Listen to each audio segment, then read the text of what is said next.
আমরা ভালোবাসার কথা বলি, শুনতে চাই ভালোবাসার অনেকগুলো গল্প। সময়ের পরিবর্তনের কথা বলি, আমরা পরিবর্তনের সাথে সাথে প্রজন্মের কথা বলি। আজ ভালোবাসা দিবসকে কেন্দ্র করে আমরা সাজিয়েছি অনেকগুলো সুরের গল্প, সাজিয়েছি অনেকগুলো ভালোবাসার গল্প। সময়ের পরিবর্তন হয়, প্রজন্মের পরিবর্তন হয়, কিন্তু ভালোবাসার কি আসলে সময়ের সাথে পরিবর্তন হয়? আজ আমরা শুনবো দুই প্রজন্মের ভালোবাসার গল্প।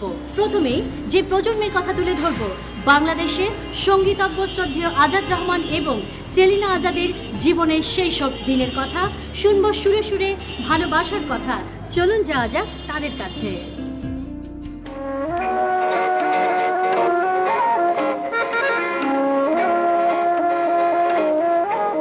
আমাদের সবার পক্ষ থেকে আপনাদের জন্য ভালোবাসা দিবসে ফুল দিয়ে শুভেচ্ছা জানাতে চাই। ধন্যবাদ। আর সেই সাথে শ্রদ্ধা তো রয়েছে। শ্রদ্ধেয় আজাদ রহমান এবং শ্রদ্ধেয় সেলিনা আজাদের পাশেই বসে আছি। ৪৫ বছরের ভালোবাসার গল্প শুনবার ইচ্ছে আমাদের সবার। আমি মনে করি শুধু 14 তারিখেই ভালোবাসা দিবস না, ভালোবাসা দিবস প্রতি মুহূর্তে, প্রতিদিন এটা যদি আমরা পালন করতে পারি, আমাদের ব্যক্তি জীবনও ভালো হবে এবং সারা বিশ্বে শান্তি প্রতিষ্ঠিত হবে। ভালোবাসা দিবসের দিনটিতে এলে আপনাদের সেই সময়ের ৪৫ বছর আগের দিন বা সময়কাল আর এত বছর পরে এসে প্রজন্মের সাথে দিবস পালন করা আলাদা কিছু মনে হয়? ভালোবাসার দিবসটা, এই ভালোবাসাটা কিসের ভালোবাসা? এটা কি শুধু প্রেমিক প্রেমিকার ভালোবাসা, নাকি সন্তান বাবা মার ভালোবাসা, নাকি ভাই বোনের ভালোবাসা, বন্ধু বান্ধবের ভালোবাসা? ভালোবাসা বলতে কি বোঝায়? আমি তো মনে করি সবার ক্ষেত্রে এই ভালোবাসাটা হওয়া উচিত। আজকে যেহেতু বিশেষ একটি দিন, আমি আপনাদের সন্তান তুল্য, কিন্তু আগেই ক্ষমা চেয়ে নিচ্ছি। আপনাদের এমন অনেক ভালোবাসার কথা কিন্তু আজকে আমাদের সাথে ভাগাভাগি করতে হবে। প্রথম আপনি কবে দেখেছিলেন এই চাঁদ মুখ, এই রাজকন্যাকে?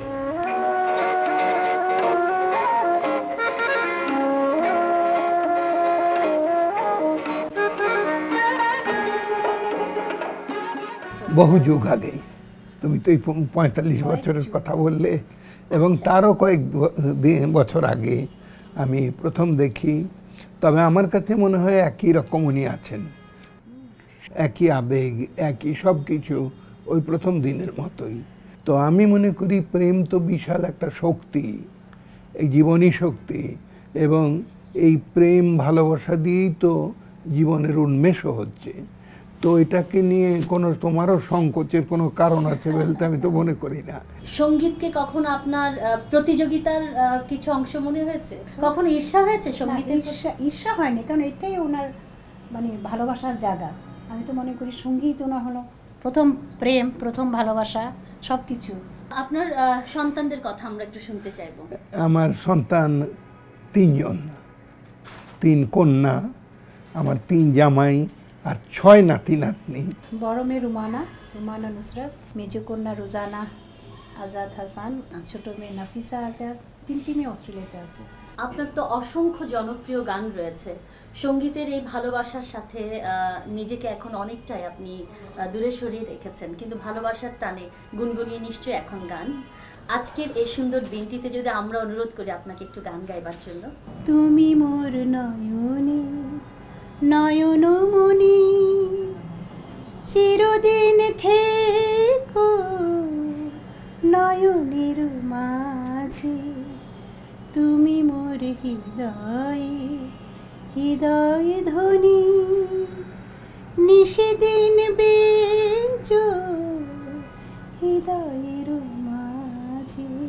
খুব ভালো, এর উপরে তার কিছু হয় না। শোনো, আমি একটা কথা বলি, মিথ্যা কথা না, যে ওনার গলায় যে একটি বিশেষ আবেদন আছে, সেই আবেদনটা কিন্তু সাধারণত পাওয়া যায় না। এটা কিন্তু ঈশ্বরের। উনি একটু রক্ষণশীলী বলবো, যে এমনও হয়েছে আমাদের দুজনের কোনো বেশি ছবিও নেই, কারণ প্রথম দিকে যখন আমি একটু কাছাকাছি গিয়ে হাত ধরে ছবি তুলতে চাইতাম, উনি এমন করে তাকাতেন। আপনাদের জন্য চ্যানেল আইয়ের পক্ষ থেকে একটা ছোট্ট উপহার রয়েছে।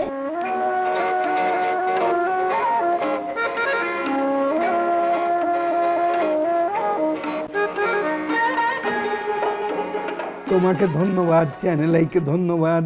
এটা আমাদের সর্বশ্রেষ্ঠ উপহার। আমরা একটু চাইবো এই সুন্দর মুহূর্তগুলোকে ভাগাভাগি করে নিতে। আমরা একটু বাগানে যাই, হ্যাঁ নিশ্চয়ই। তারপরে আমরা একটু গল্প করবো সেখানে। অবশ্যই।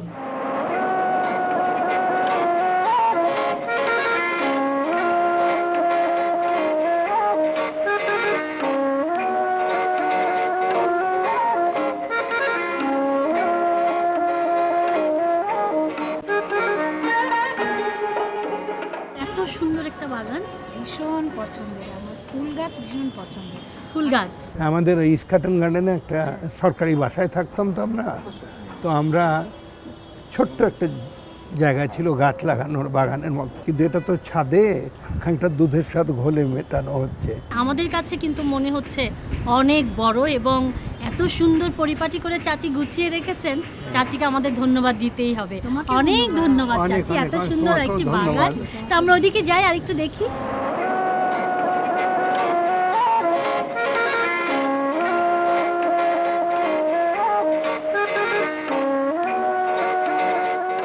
সবার প্রাণী ভালোবাসা, এই যে মৌসুমি চলে এসছে দেখো। স্বপ্ন আশা, সবার প্রাণী ভালোবাসা। চাচির হাতের চা খেতে ভালো লাগে নাকি কফি খেতে ভালো লাগে? উনি আমার- হলেন, আমি বলছি ইনি হলেন কফি প্রেমিক। তাহলে ধরেই নিচ্ছি চাচির হাতের কফি খেতে আপনার বেশি ভালো লাগে বলেই আপনি হয়তো বেশি কফি পছন্দ করেন। এরকম খোলা হাওয়ার মধ্যে কি সুর করতে বা গান গাইতে বেশি ভালো লাগে নাকি না, যে গান করবার জন্য একদম নিশ্চুপ জায়গা, একদম শান্ত জায়গার প্রয়োজন? দুটোই ভালো লাগে। যেমন খোলা হাওয়ায় খোলা মন নিয়ে এক ধরনের গান হয়, আবার একেবারে নীরবে আমরা দুজন হয়তো আছি, চা খাচ্ছি আর কিছু সুরও করছি, গান গাইছি, ওনাকেও শেখাচ্ছি। তবে সব থেকে বড় হচ্ছে ভালোবাসা, গানের প্রতিও ভালোবাসা, মানুষের প্রতি ভালোবাসা। আমার এই ভালোবাসার উপর একটা গান আমি পড়ে শোনাতে চাচ্ছি। ভালোবাসা নেই যেখানে, থাকো যদি সেখানে, কাঁদবে মন, প্রাণের উত্তাপ ছাড়া কভু বাঁচে না জীবন। মাটির রস না পেলে কেমনে গাছ শেকড় মেলে, এ ভুবনে অভাগা সে নেই যারা আপনজন। হৃদয় যখন উপবাসী কি হবে মুখের হাসি, প্রেমের কাঙাল হয়ে শেষে হবে যে মরণ। কি সুন্দর, কত প্রশান্তি। যখন আপনারা সময় পান, খুবই ব্যস্ততার মধ্যেই তো থাকতে হয়, কিন্তু এরকম একটি পরিবেশ যখন আপনারা পরিবেশে থাকেন, তখন আসলে নিশ্চয়ই পুরনো অনেক কথা তো মনে পড়ে। কি বেশি মনে পড়ে? হ্যাঁ, অনেক কিছু মনে পড়ে। সব থেকে ভালো লাগে কি জানো, যখন এখানে যখন পূর্ণিমা হয়, একটা বিশাল আকারের চাঁদ উঠে, চাঁদটা যখন আসে বিছানার উপর, যখন চাঁদের আলোটা পড়ে, তখন আমার খুব খুব ভালো লাগে এবং পুরোনো দিনের কথা মনে হয়। ঘরে একজন একটা এত সুন্দর চাঁদ আছে, আর আলাদা করে চাঁদ খুঁজতে হয় না, চাচি শুধু চাঁদ না, চাচি সূর্যেরও কাজ করে, চারিদিকে আলো দেয়, সব ঝক্কি ঝামেলাগুলি নিজের হাতে নিয়ে মীমাংসা করে, নাহলে চাচার 70 আর হতো না। এই কারণেই বন্ধন এত বেশি দীর্ঘ, 45 বছর।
আমরা একটি প্রজন্মে সুরের সাথে গল্পের কথা তুলে ধরেছি, এবারে আরেক প্রজন্মে সুর ও গল্পের কথা তুলে ধরব।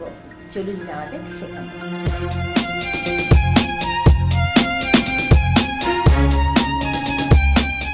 এবারে এক রাজ্যের রাজকন্যা এবং রাজপুত্রের গল্প আপনাদের সামনে তুলে ধরব সুরে এবং গল্পে। এবারে কোনাল এবং মঞ্জুর কাদের জিয়ার ভালোবাসার গল্প আপনাদের সামনে তুলে ধরব। চলুন যাওয়া যাক সেখানে।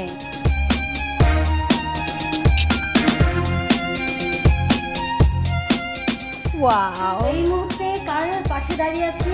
নবদম্পতি। আমাদের পক্ষ থেকে ভালোবাসা Thank you. অনেক অনেক ভালোবাসা। Thank you so much.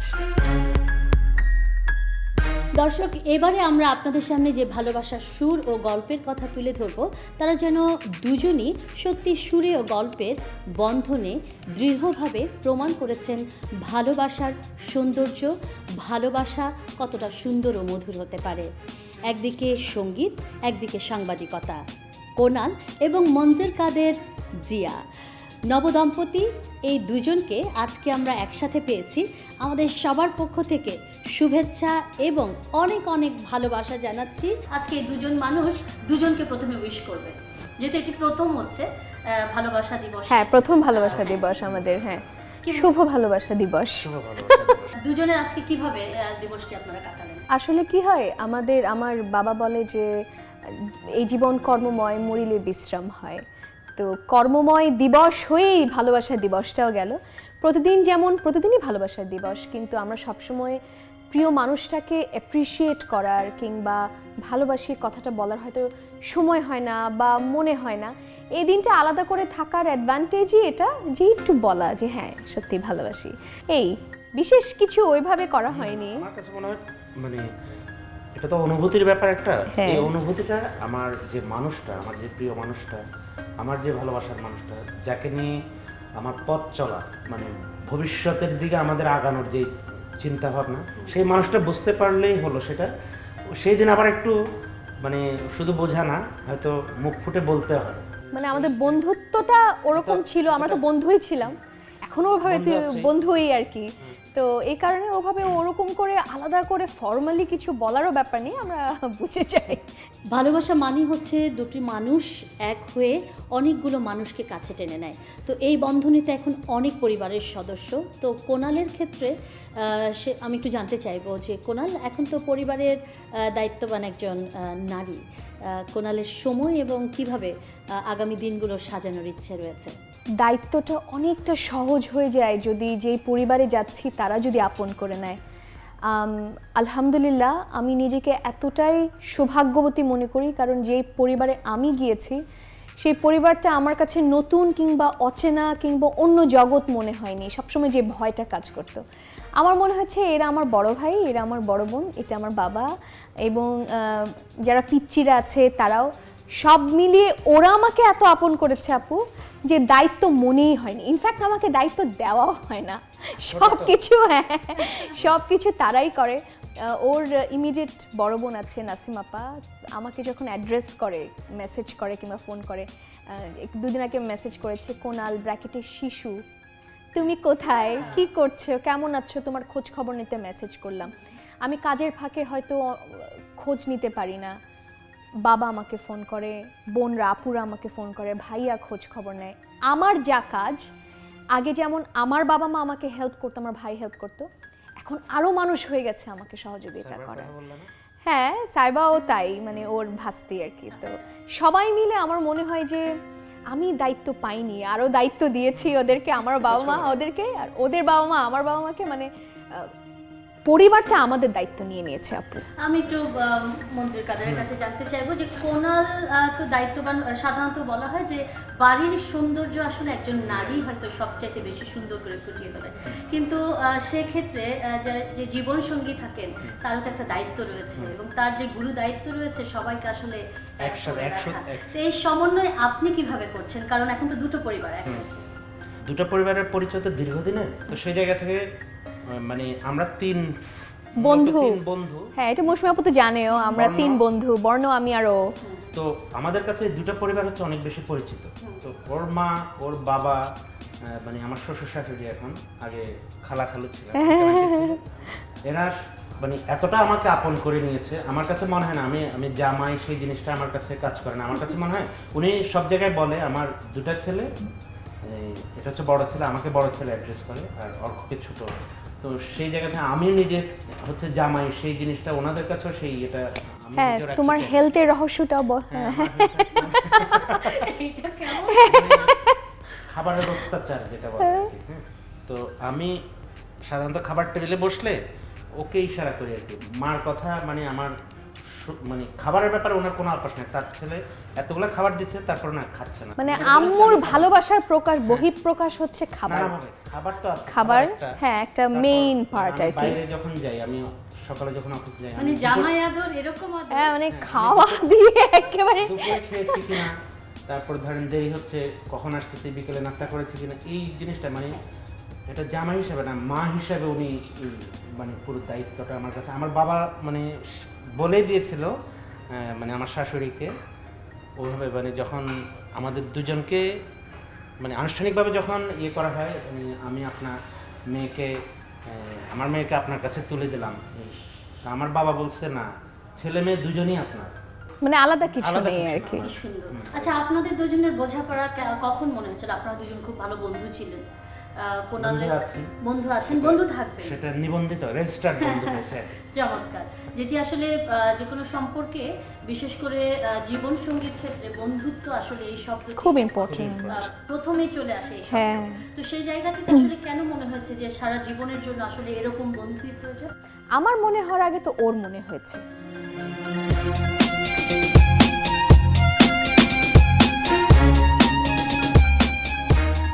ওর যখন মনে হলো তখন আমি ভাবলাম ঠিক আছে, ওর মনে হওয়াটাকে রেসপেক্ট করাই যায়, কারণ বিয়ে খুব আমার মনে হয় যে ইম্পর্ট্যান্ট একটা ডিসিশন এবং সিরিয়াস ডিসিশন, মানে এটা ছেলে খেলা না। আমি যখন দেখলাম যে ওর সঙ্গে এই সম্পর্কটায় আমি যদি হ্যাঁ করি, তাহলে ওর সেই ম্যাচিউরিটিটা আছে, আমাকে সেই রেসপেক্ট কিংবা আমার ফ্যামিলিকে সেই রেসপেক্ট দেওয়ার মতন যা যা কিছু আমি হয়তো চেয়েছি, সেগুলো হয়তো আমি পাবো। প্রজন্মের পরিবর্তন হলেও ভালোবাসা এবং দায়িত্ব আসলে কখনোই পরিবর্তন না। এটা মোশাররফ, আমি একটু বলতে চাই যে তার ফ্যামিলির দায়িত্বটা ঠিকভাবে নিতে পারবে, সে চারপাশের দায়িত্বটা অটোমেটিক্যালি নেওয়ার সেই সক্ষমতা অর্জন করতে পারবে বলে আমার মনে হয় এটা।